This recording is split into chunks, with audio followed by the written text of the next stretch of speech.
beaucoup de choses entre les retraités et le RSI. D'abord, un retraité a toujours été au RSI en tant qu'actif avant. Mais là où ça se complique, c'est que le RSI, il ne sait plus comment il s'appelle tout de suite.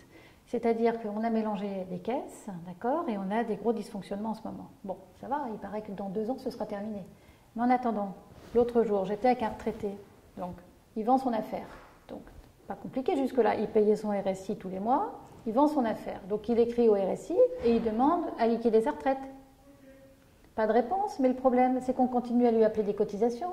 Mais mon retraité, non seulement il n'avait pas sa retraite, mais en plus on continue à lui appeler des cotisations. Pourquoi? Parce qu'il n'arrive pas à mettre les concordances entre les fils les uns avec les autres. Donc il y a la caisse qui s'occupe des retraités d'un côté, qui ne parle pas à celle qui appelle les cotisations. Et mon retraité, en plus, on lui a envoyé des huissiers. Alors il a fait des procédures contentieuses au tribunal d'instance. Par 2 fois, le RSI ne s'est pas présenté.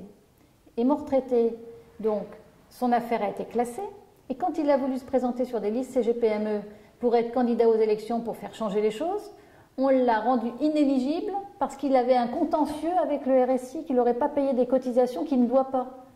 Non mais là, on devient fou.